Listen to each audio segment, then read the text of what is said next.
हाँ जी, ये सब आपके नाम हैं जो पहले दिन मैंने यहाँ पे रिकॉर्ड किए हैं, अमर हो जाएंगे ये आपकी पहली क्लास में कि हाँ ये सब लोग थे, आप लोग थे जो आपने फर्स्ट क्लास यहाँ पे अटेंड की है। अब मैं अपने बारे में बता देता हूँ। I am C Akhilesh Maheshwari, ठीक है, चार्टर्ड अकाउंटेंट हूँ। और आप लोगों को जो सब्जेक्ट पढ़ाऊंगा वो होगा अकाउंट्स और एफएम, अकाउंट्स और एफएम। तो एफए हो गया, ठीक है ना, और एफएम हो गया, सेकंड ग्रुप के अंदर आएगा, और एक कंपनी अकाउंट भी आता है सेकंड ग्रुप, ठीक है ना। तो ये सारे सब्जेक्ट्स मैं आपको पढ़ाऊंगा। मतलब कितना हो गया, 800 में से 250, ठीक है ना, 250 नहीं, एफएम कहेंगे 80 मार्क्स का, ठीक है ना। तो एफए पूरा 100 मार्क्स, एफएम 80 मार्क्स, और कॉर्पोरेट अकाउंटिंग 50 नंबर का है। कॉर्पोरेट अकाउंटिंग कितना है, 50 नंबर, उसके साथ ऑडिट भी है, ठीक है ना। खैर फिलहाल आज हम जो पढ़ने आ रहे हैं वो क्या है, एफए, फाइनेंशियल अकाउंटिंग। कौन सा नंबर पेपर है ये, पेपर नंबर 6 है आपकी ग्रुप 1 के अंदर, paper number 6 financial accounting FA. तो क्या ये हमारे लिए नया है क्या सब्जेक्ट, या हम ऑलरेडी इसको पढ़ चुके हैं? सर ये सब्जेक्ट तो हमारे लिए बिल्कुल भी नया नहीं है, वही बेसिक चीजें हैं और कुछ एड ऑन चीजें हैं यहाँ पर। तो सर हमें पढ़ने को क्या क्या मिलेगा यहाँ पर? अच्छा, पढ़ने को मिलेगा, देखो यहाँ पे पहले पढ़ने का ही बता देता हूं अभी। सर इस 100 मार्क्स के पूरे पेपर में ये सब चीजें आने वाली हैं। कौन कौन सी? फर्स्ट चैप्टर, देखना मजे की बात, अकाउंटिंग फंडामेंटल, फाउंडेशन जो भी देकर आया बच्चा उसको एकदम अच्छे से आता होगा अकाउंटिंग फंडामेंटल। अगर तुमको इसको पूरा डिटेल में बताऊं ना तो तुम लोग कहोगे कि अरे ये तो पूरा फाउंडेशन वाला ही छाप दिया। देखो ये देखो, एज इट इज वही लाइंस हैं जो फाउंडेशन की आपकी जो बुक थी अकाउंट की, उसमें जो इंडेक्स में थी ना, सेम वही पूरा का पूरा कॉपी पेस्ट है और कुछ नहीं है। तो आपने अगर फाउंडेशन में पूरा डिटेल में पढ़ा है तो आपके लिए कुछ भी नहीं रखता मायने, बहुत आसान है। सर क्या क्या पढ़ने को मिलेगा इसमें फंडामेंटल के अंदर? ऑब्वियसली स्टार्टिंग से अपन पढ़ेंगे, किधर से स्टार्ट करेंगे, जर्नल से स्टार्ट करेंगे। अच्छा जर्नल के बाद क्या आता है सर? जर्नल के साथ साथ क्या आता है, सब्सिडियरी बुक आता है। सब्सिडियरी बुक किधर मिलेगा सर? ये रहा subsidiary books, okay, purchase book, sales book, ठीक है ना, और purchase return book, sales return book, cash book, BR book, BP book, और जर्नल प्रॉपर या जनरल जर्नल। फिर उसके बाद हम ये जो फर्स्ट टाइम जो डेटा एंट्री करते हैं उसके बाद क्या करते हैं, लेजर पोस्टिंग करते हैं। तो फिर हमें लेजर पढ़ने को मिलेगा, ये रहा लेजर। फिर लेजर के बाद हम क्या तैयार करते हैं, ट्रायल बैलेंस तैयार करते हैं, तो हमें ट्रायल बैलेंस भी पढ़ने को मिलेगा। ये लो जी ट्रायल बैलेंस। उसके बाद क्या होता है सर? सर हाँ सर, ट्रायल बैलेंस के बाद इधर उधर के छोटे छोटे चैप्टर्स भी तो आते हैं। फाइनल अकाउंट आगे आएगा, फाइनल अकाउंट आगे आएगा, क्योंकि ट्रायल बैलेंस के बाद तो फाइनल अकाउंट बनता है ना। अब इसके सपोर्टिव और कौन कौन से हैं सर? हाँ जान सकते हो, subsidy book, cash book is a subsidy book as well as ledger also. अच्छा उसके बाद हमें और क्या जानना होगा सर? कैपिटल और रेवेन्यू ट्रांजेक्शन, मशीन खरीदा कैपिटल ट्रांजेक्शन, सैलरी पे किया रेवेन्यू ट्रांजेक्शन। पता चलता है तुमको क्या कैपिटल है क्या रेवेन्यू है? हाँ कोई बात नहीं, फाउंडेशन में नहीं पढ़ाना, अगर किसी ने तो इंटर में पढ़ाऊंगा ही, ठीक है ना। बस जल्दी जल्दी पढ़ेंगे, ठीक है ना। और ऐसी ऐसी चीजें पढ़ने को भी मिल सकती है जो आपने शायद फोकस नहीं की होंगी, शायद फोकस नहीं की होंगी। ओके, और क्या क्या पढ़ने को मिलेगा सर?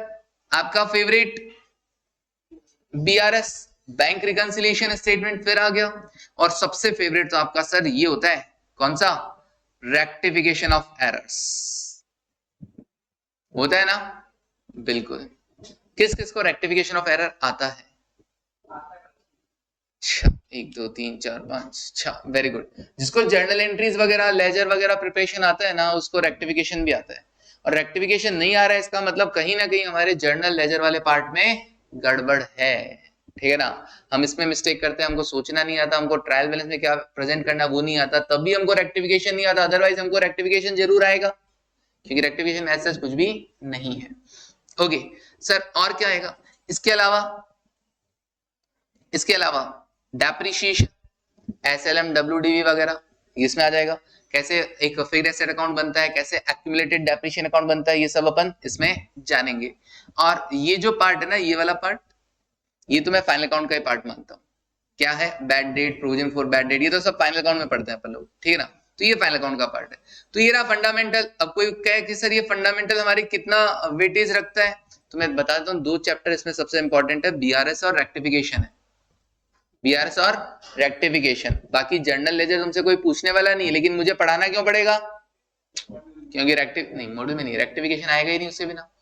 तो देखना अभी तुम लोग पढ़ाऊंगा तब कितने बच्चों का बेस क्या होता है, बेसिक बहुत वीक होता है, बहुत वीक होता है। वो भूल चुके होते हैं, या फिर उन्होंने 11th 12th पढ़ा था बस, उसके बाद कभी पढ़ा नहीं, और 11th 12th जब पढ़ा था तब बहुत छोटे बच्चे थे तो इतना समझ में नहीं आता था, ठीक है ना। तो बहुत सारी चीजें होती है। तो अभी मेरे साथ क्या करेंगे, सारा रिकॉल करेंगे तब आ जाएगा। कितने नंबर का? 15 नंबर का। कभी अच्छा, अच्छी बात है इन्होंने वेटेज दिया, लेकिन ये खुद वेटेज को फॉलो नहीं करते हैं, तो इसलिए दिमाग नहीं लगाने। इतना नंबर है मतलब इतना नंबर का आएगा, एग्जाम में इतना था, ऐसा कुछ नहीं है। अपने को सब चीजें पढ़ के जानी है, सब चीजें, ठीक है। ओके, दूसरा जो सेक्शन आएगा वो क्या है? बिल ऑफ एक्सचेंज है, कंसाइनमेंट है, जॉइंट वेंचर है। ऐसा कोई बच्चा जिसने कभी नहीं पढ़ा सर बिल ऑफ एक्सचेंज या कंसाइनमेंट या जॉइंट वेंचर? 10 नंबर का पोर्शन ये रखता है। कोई है क्या ऐसा कोई बच्चा? सर कंसाइनमेंट क्या होता है? फिर भी हल्का सा ओवरव्यू दे देता हूं। कंसाइनमेंट क्या होता है? मैं हूं यहां से, कहां से? राजस्थान से, और मान लो ये आयुष है किधर से? गुजरात से। ओके, तो अभी क्या करें, मैं अपने यहां अपने काउंटर पे तो माल बेचता ही बेचता हूं, मैं चाहता हूं कि गुजरात में भी मेरा मार्केट डेवलप हो जाए। तो मैंने क्या कहा, गुजरात में आयुष से क्या कर लिया, अरेंजमेंट कर लिया। कैसा अरेंजमेंट कर लिया कि आयुष मैं तुमको माल भेजूंगा, तुम मेरा माल क्या कर देना, गुजरात में बेच देना, बदले में मैं तुमको क्या दूंगा, कमीशन दूंगा। That is consignment. क्या तुमने फाउंडेशन में कंसाइनमेंट के बड़े बड़े क्वेश्चन किए हैं, या छोटे छोटे से क्वेश्चन करके बस फाउंडेशन पास कर लिया है? वो तो सीए फाउंडेशन है, उसमें तो पूरे करते हैं। छोटे छोटे क्वेश्चन करके पास कर लिया ना, तो अभी आएंगे बड़े बड़े क्वेश्चन, ठीक है ना। तो पढ़ना तो पड़ेगा पूरा ही वापस। ओके, फिर उसके बाद ज्वाइंट वेंचर। ज्वाइंट वेंचर में क्या होता है? अभी आयुष बोलने लगा, नहीं भाऊ मैं कमीशन पे काम नहीं करेगा, अपने को चाहिए पार्टनरशिप। देखिए ना पुष्पा, देखिए ना। हाँ, तो क्या चाहिएगा, पार्टनरशिप मांग रहे भैया। मैंने कहा अच्छा एक काम करते हैं आयुष, शॉर्ट टाइम पार्टनरशिप करते हैं। शॉर्ट टाइम पार्टनरशिप करते हैं, किसी एक पर्टिकुलर काम को करने के लिए जब 2 बंदे एक साथ आते हैं, वो short time partnership, that is joint venture. काम खत्म, तुम तुम्हारे रास्ते, मैं मेरे रास्ते। तो भैया करके देखते हैं, सही लगेगा तो पार्टनरशिप फर्म बना लेंगे। फिर बिजनेस मॉडल और चेंज हो जाएगा, जैसा बिजनेस मॉडल चेंज हो रहा है। कंसाइनमेंट था पहले, अभी हम क्या आ गए, ज्वाइंट वेंचर में आ गए। ओके, और उसके बाद अगर अच्छा लगा आयुष के साथ और आयुष को मेरा साथ, तो हम क्या कर लेंगे, पार्टनरशिप फर्म भी बना लेंगे, और हमेशा हमेशा के लिए बिजनेस करने के लिए एक साथ आ जाएंगे। क्लियर है वाली चीज? ओके, पार्टनरशिप फर्म का भी बता दिया मैंने। अच्छा, बिल्स ऑफ एक्सचेंज क्या होता है सर? बिल्स ऑफ एक्सचेंज, हाँ बीपीबीआर वाला चैप्टर भाई, इसमें एड ऑन क्या होगा, अकोमोडेशन बिल, जो आपने फाउंडेशन में नहीं पढ़ा था। अकोमोडेशन बिल क्या होता है सर? एक दूसरे की हेल्प के लिए जो बिल लिखा जाता है, that is accommodation bill. Okay, चलिए, तो वो एक नया आएगा, बाकी सब तो वैसे तो क्या है, सेम है। लेकिन क्या होता है, पढ़ने का तरीका अभी बदल जाएगा ना, बड़े बड़े चीजें पढ़ेंगे तो सारा ढंग से पढ़ना पड़ेगा। चलो सर, ये तो वही वाले पार्ट हो गया मतलब। अच्छा, तीसरा पार्ट क्या है, फाइनल अकाउंट्स। सर ये भी थे हमारे, ठीक है ना, थे तो सही, लेकिन अभी क्या आएंगे, बड़े बड़े क्वेश्चन आएंगे ना। 14 नंबर का एक क्वेश्चन फाइनल अकाउंट्स का। फाइनल अकाउंट्स किस किस का आएगा sir? Final accounts commercial organisation का आएगा, एनपीओ आएगा, और इनकम्प्लीट रिकॉर्ड आएगा। सर इनकम्प्लीट रिकॉर्ड नहीं पढ़ा कभी हमने, कॉमर्शियल ऑर्गेनाइजेशन पढ़ा है, एनपीओ भी पढ़ा है, receipt and payment, income and expenditure सब पढ़ा है, इनकम्प्लीट नहीं पढ़ा। तो मोहित इनकम्प्लीट क्या है? सर इसमें क्या होता है, छोटे छोटे दुकानदार होते हैं ना, जैसे ये शॉपकीपर्स, ये जो छोटे छोटे शॉप वाले होते हैं, या ये जो सब्जी बेचने वाले होते हैं वगैरह, और क्या ये proper double entry system maintain करते हैं क्या? तो इनका प्रॉफिट लॉस कैसे पता करोगे? इनकम्प्लीट डेटा होते हैं, जो थोड़े बहुत डेटा होते हैं, क्योंकि जनरली ये लोग 2 चीजें तो मेंटेन करते होंगे क्या, एक तो कैश बुक पासबुक तो खैर बैंक वाले ऑब्वियसली है, तो कैश बुक में इसमें शामिल हो जाएगा। और दूसरा पर्सनल अकाउंट, दूसरा क्या मेंटेन करते होंगे, पर्सनल अकाउंट। भाई पैसा कहां से आया कहां को गया ये तो हर कोई लिख के रखता है। अच्छा, किस बंदे से पैसा लेना है, किस बंदे को पैसा देना है, ये भी हर बंदा हिसाब रखता है कि नहीं रखता है। बस इसी के बेसिस पे अपने को क्या कर लेना होता है, फाइनल अकाउंट्स तैयार कर लेने होते हैं। तो देखेंगे इससे भी कैसे होगा कि 20 नंबर का वेटेज है, 20 से ज्यादा ही मान के चलो, 2 क्वेश्चन आते ही क्या हो जाएगा, 14 14 28 का कर पाओगे, ठीक है ना। हाँ जी, नहीं मर्केंटाइल सिस्टम भी चलता है, कैश सिस्टम भी चलता है, क्वेश्चन वाला बोलेगा वैसे बनाएंगे, ठीक है। चलिए, पार्टनरशिप फर्म अपने आप में 20 नंबर का पूरा पार्टनरशिप है सर, एडमिशन है, रिटायरमेंट है, ठीक है ना, डेथ है, डिसोल्यूशन है, सब कुछ है, ठीक है। ओके सर, मतलब वही 12th वापस पढ़ाने वाले हैं ये लोग। हाँ, अरे सर ये वाली बुक तो कुछ भी नहीं है, एफए वाली बुक तो वाकई में कुछ भी नहीं है। जो पढ़ी हुई चीजें उनको ढंग से पढ़ना है, जो पढ़ी हुई चीजें उनको ढंग से पढ़ना है, इसीलिए मैं तुमको समझा के पढ़ाऊंगा। रटने वाला सिस्टम खत्म, इसीलिए टैगलाइन है मेरी, पता है तुमको, नहीं पता तुमको, ये रटाते नहीं समझाते हैं, ठीक है ना। तो भैया रटने का कुछ नहीं है, सारा समझना, ऐसा हुआ तो क्यों हुआ, ठीक है ना, ऐसा हुआ तो क्यों, डेबिट हुआ तो क्यों हुआ, किसी एंट्री में क्रेडिट हुआ तो क्यों हुआ, यही अकाउंट क्यों यूज किया, ठीक है ना। तो ये सब बता के चलूंगा। तो रटना नहीं है, समझ के चलना है, ठीक है ना। अब रटते ही थोड़े रहेंगे, लास्ट स्टेज आ गई है इन सब चैप्टर्स को पढ़ने की, अब इसके बाद मौका नहीं मिलेगा इन सब को पढ़ने का, ठीक है ना, इस बार लास्ट है। ओके, फिर उसके बाद और 15 नंबर का एक बहुत सारे चैप्टर्स का बंच बना दिया इन्होंने। कौन कौन से सर, लीज अकाउंटिंग, ये है AS19 अकाउंटिंग स्टैंडर्ड 19, पहले AS19 के नाम से आता था सिलेबस 16 में, अभी लीज अकाउंटिंग प्रॉपर चैप्टर बना दिया। डिपार्टमेंट अकाउंट है, ब्रांच अकाउंट है, जिन्होंने बीकॉम किया उन्होंने सबने पढ़ रखा है। डिपार्टमेंट ब्रांच 1 वीक सीरीज से पढ़ा था या प्रॉपर बुक से पढ़ा था, 1 वीक से, तो फिर पढ़ा नहीं पढ़ा बराबर है, ठीक है ना, पढ़ा हुआ है। ओके, देखो प्रैक्टिकल पेपर के लिए हमेशा मैं यही कहूंगा, प्रॉपर बुक से पढ़ा करो बीकॉम में भी, ठीक है ना। 1 वीक सीरीज से पास हो जाते हैं नो डाउट, लेकिन नॉलेज नहीं आता, ठीक है ना, इसलिए प्रॉपर बुक से पढ़ना चाहिए। खैर अब तो मौका नहीं है, कोई बात नहीं। डिपार्टमेंटल है ब्रांच, जैसे डिपार्टमेंट में क्या होता है, जैसे बैंक है, हाँ बैंक में 3 फ्लोर ले रखे हैं बैंक वालों ने। एक पे तो क्या होता है, क्लाइंट का आना जाना, कस्टमर का आना जाना होता है, ठीक है ना, कस्टमर सर्विस हो गया। नीचे फॉरेक्स डिपार्टमेंट है, ऊपर लोन डिपार्टमेंट है। हर डिपार्टमेंट का अलग अलग प्रॉफिट लॉस जानना चाहते हैं तो डिपार्टमेंटल अकाउंटिंग कर लो। ब्रांच क्या होता है, डीसीसी की ये ब्रांच है, अहिंसा एक ब्रांच का है, जनता स्टोर, ब्रांच अकाउंटिंग करना पड़ता है कि नहीं करना पड़ता, क्योंकि है तो दोनों एक ही। अच्छा, है तो दोनों एक ही, तो भैया ब्रांच अकाउंटिंग, वहां के डेटा भी हमें यहाँ पे इंक्लूड करने होंगे, तो मैं वहां की अकाउंटिंग कैसे करूंगा वो देखेंगे, ब्रांच अकाउंटिंग कैसे होगी। अच्छा, एक chapter insurance claim, insurance claim का अमाउंट पता करना है, for the loss of stock and for the loss of profit, 2 part में बटा हुआ होगा ये चैप्टर। लॉस ऑफ स्टॉक मतलब इस चैप्टर में बहुत आग लगेगी, हर क्वेश्चन में आग लगेगी, ठीक है ना। अब आग लगेगी तो क्या होएगा, स्टॉक, हाँ स्टॉक जल जाएगा, स्टॉक जल जाएगा तो अपने को पता लगाना है कि इंश्योरेंस कंपनी से कितना क्लेम मिलेगा। अच्छा, और आग लग जाती है तो अगले दिन से काम चालू थोड़ा ना हो जाएगा, अगले दिन से काम चालू नहीं हो गया तो क्या होगा, सेल्स का भी तो नुकसान हो रहा है, सेल्स का नुकसान होगा तो प्रॉफिट का भी नुकसान होगा कि नहीं होगा। तो इसके लिए भी हमने पॉलिसी ले रखा है, लॉस ऑफ प्रॉफिट पॉलिसी, तो उसमें क्लेम कितना मिलेगा ये पता चल जाएगा, समझा। Okay, hire purchase and instalment, sir ये क्या होता है हायर परचेज, ये कौन, क्या नाम, मुदित, मुदित आया मेरे पास, मैं क्या कर रहा हूं, मैं ट्रक बेचता हूं, ठीक है ना, मैं ट्रक बेचता हूं। मुदित ने कहा भैया ट्रक खरीदना है, मैंने कहा हाँ इसीलिए तो बैठे हैं, ठीक है ना, इसलिए तो बैठे हैं।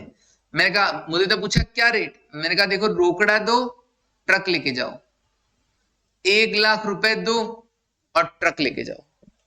कहा भैया 1 लाख तो नहीं है, 1 लाख तो पॉकेट में नहीं है, कोई और ऑप्शन, मैंने कहा हाँ एक और ऑप्शन है, अभी तुम मेरे को दे दो डाउन पेमेंट इमीडिएटली, कितने रुपए, 30,000 रुपए, और क्या करना, फर्स्ट ईयर के एंड में आना, पहली इंस्टॉलमेंट दे देना 30,000 रुपए की, सेकेंड ईयर के एंड में आना एक और इंस्टॉलमेंट दे देना, कितने की, 30,000 रुपए की, थर्ड ईयर के एंड में आना एक और इंस्टॉलमेंट दे देना, कितने की, 30,000 रुपए की, और ऐसा करके आप मुझे टोटल कितना पे कर देंगे, 1,20,000, और जैसे ही आप थर्ड इंस्टॉलमेंट दे देंगे आप ट्रक के ऑनर बन जाएंगे। तो दूसरा वाला सिस्टम कहलाता है क्या, हायर परचेज सिस्टम। क्या कहलाता है, हायर परचेज सिस्टम। तो डाउन पेमेंट दिया, बाकी पेमेंट इंस्टॉलमेंट में होगा, जब सारी इंस्टॉलमेंट दे देगा तो वो एसेट का ऑनरशिप ट्रांसफर हो जाएगा। ओके, इस 1,20,000 को बोलते हैं हायर परचेज प्राइस। और ये जो कैश प्राइस है ना 1,00,000, और आपसे चार्ज कितना कर रहे हैं 1,20,000, ये जो डिफरेंस है 20,000, that is interest, that is interest. क्यों, क्योंकि मैं आपको फैसिलिटी दे रहा हूं ना थोड़ा थोड़ा करके पेमेंट करने का, तो ये क्या हो जाएगा 20,000 रुपए इंटरेस्ट के आ जाएंगे। समझा, बिल्कुल समझा, ठीक है जी, ओके। और फिर ऐसा इंस्टॉलमेंट, इंस्टॉलमेंट तो अब तुम लोग मंगवाते हो ना ईएमआई पे सामान, उसमें ओनरशिप हैंड टू हैंड आ जाती है, ठीक है ना, बट अपने क्वेश्चंस मेनली किसके हैं, हायर परचेज के, ठीक है। अब देखो last, accounting standards. Sir accounting standards है, अकाउंटिंग स्टैंडर्ड्स में कौन कौन से, सारे नहीं है, लिमिटेड अकाउंटिंग स्टैंडर्ड्स हैं। कौन कौन से हैं सर, यहां पे चल के नाम ही पढ़ा देता हूं तुमको डायरेक्ट, ये रहे AS1 disclosure of accounting policies, अभी आपको सिर्फ नाम ही काफी है ना, डिस्क्लोजर ऑफ अकाउंटिंग पॉलिसीज, कि जो आप अकाउंटिंग पॉलिसीज, चलो बताता हूं, जो आप अकाउंटिंग पॉलिसीज फॉलो करते हैं। सर हम कौन सी फॉलो करते हैं, क्या तुमने कभी स्टॉक को वैल्यू किया है कॉस्ट पे या मार्केट प्राइस पे, विच एवर इज लोअर पे, ये अकाउंटिंग पॉलिसी है, ठीक है ना। तो आप कैसे राइट ऑफ करते हैं वगैरह, ये सब जो डिसीजन मेकिंग है ना, स्टॉक का वैल्यूएशन कैसे करते हैं, इन्वेस्टमेंट का वैल्यूएशन कैसे करते हैं, ये सब आपकी अकाउंटिंग पॉलिसी है। तो जो जो आप अकाउंटिंग पॉलिसीज फॉलो कर रहे हैं आप उनको डिस्क्लोज करो, ताकि फाइनेंशियल स्टेटमेंट जो होते हैं ना, ट्रेडिंग P&L बैलेंस शीट, उसके यूजर को पता चल सके कि तुमने ये अकाउंटिंग पॉलिसीज फॉलो की है। ट्रांसपेरेंसी मांगता है कि नहीं मांगता है, ट्रांसपेरेंसी मांगता है ना, क्यों, क्योंकि अगर बहुत सारे यूज होते हैं आपके डेटा के, इसलिए। चलिए प्रॉपर्टी प्लांट इक्विपमेंट, ये क्या होता है, AS10 प्रॉपर्टी प्लांट इक्विपमेंट, कभी सुना है ना फिक्स्ड एसेट का, सुना है ना सर, वही होता है fixed assets, tangible item, building, plant machinery, furniture, उसको अभी नाम क्या बोलते हैं, प्रॉपर्टी प्लांट एंड इक्विपमेंट। अभी फिक्स्ड एसेट्स नहीं बोलेंगे, अभी क्या बोलते हैं, प्रॉपर्टी प्लांट एंड इक्विपमेंट, हाँ जी PPE। तो अभी PPE पे पूरा AS बना हुआ है कि रिकॉर्ड कैसे करना है, उस पर डेप्रिसिएशन कैसे लगाना है, कभी एसेट रिवेल हो गई तो रिवेल्यूशन का क्या करना है, गेन हुआ तो क्या करना है, लॉस हुआ तो क्या करना है, सब यहाँ पे आएगा, ठीक है ना। पूरा फिक्स्ड एसेट्स का अकाउंटिंग यहाँ पर तुमको सिखाएंगे। Effects of changes in foreign exchange rate, AS11।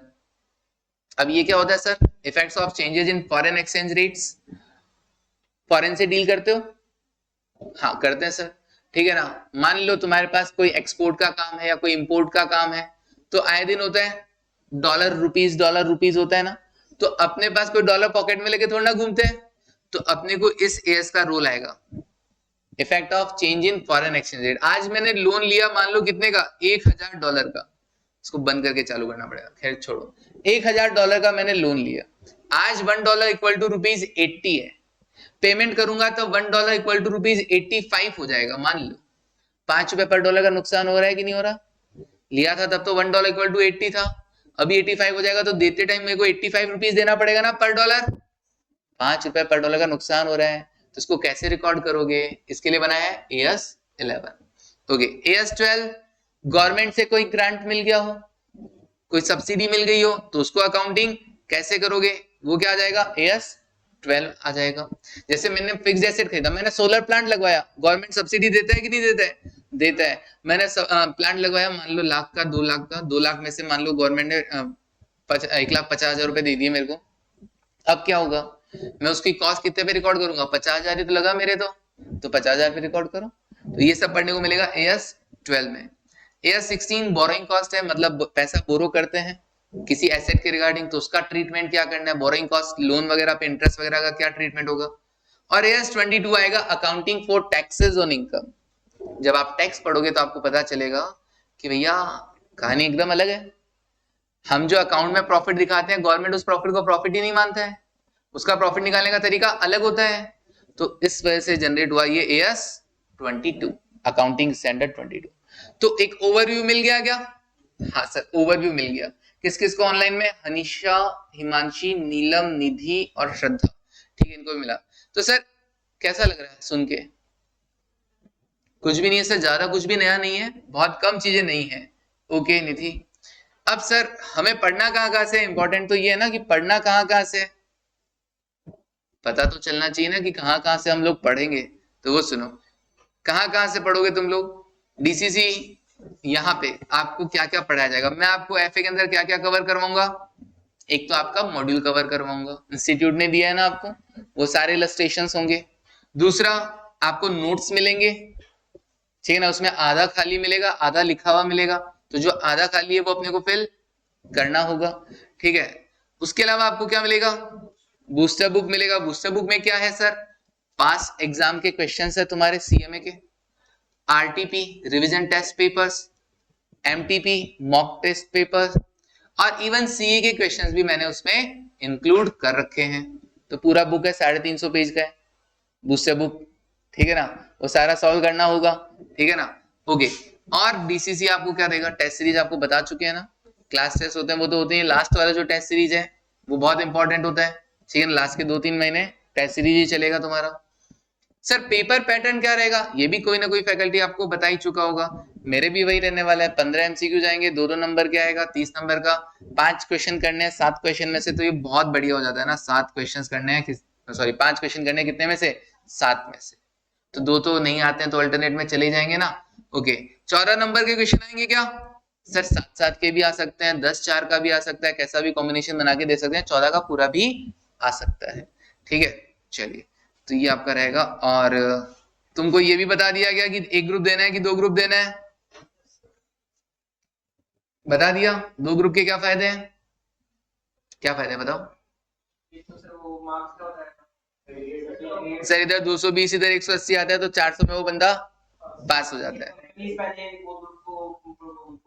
Companies both group वाले को पहले बुलाती है, रैंक भी इसी से आती है, वेरी गुड, सब पता है तुमको।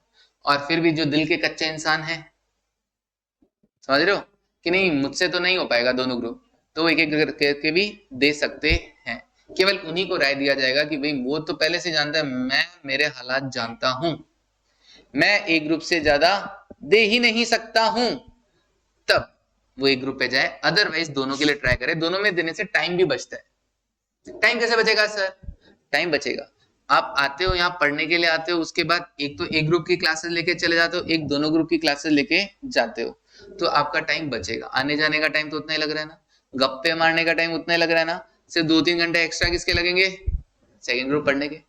और क्या फायदा होता है, जितने ज्यादा सब्जेक्ट अलग अलग पढ़ोगे ना, उतना ज्यादा नॉलेज बढ़ेगा, और वो आपको अदर सब्जेक्ट्स में भी हेल्प करेगा, तो हेल्प होती है, हमेशा ध्यान रखना। फर्स्ट ग्रुप में कॉस्ट है, सेकंड में एमए है, एक दूसरे से रिलेट करते हैं, ठीक है ना, तो हेल्प आपको मिलता है। तो ये चीज हमेशा ध्यान रखो, बोथ ग्रुप के लिए प्रेफर करना पहले तो, अरे रुको रे, पहले तो बोथ ग्रुप के लिए प्रेफर करना, और फिर भी किसी को लगे कि नहीं जी पहले दिन से ही, तो फिर वो फर्स्ट सिंगल के लिए जा सकता है। लेकिन जो भी देवे एग्जाम, एक बार में क्लियर होना जरूरी है, फेल होने का कोई चांस नहीं होना चाहिए, ठीक है ना। जो पढ़ना है बढ़िया से पढ़ना है, ये जो बताया मैंने यहाँ से पढ़ना है वो सब करके जाना है, सब एक बार प्रैक्टिस से नहीं होगा, रिवीजन 7-8 बार करोगे ना, तब जाके वो चीजें वहां पर लिखने लायक बनती है। फाउंडेशन मत समझना इसको, फाउंडेशन बहुत नहीं बिठा लूंगा, फाउंडेशन बहुत आसान होता है, और इंटर का लेवल एकदम अलग होगा, तो मैं पहले ही बता देता हूँ लेवल बहुत अलग है, ठीक है ना, तो पहले से ही तैयारी करके चले। डन है क्या अभी, ओके जी। तो चलिए, आपको कोई क्वेश्चन पूछना है तो बता सकते हैं, कुछ पूछना चाहते हो,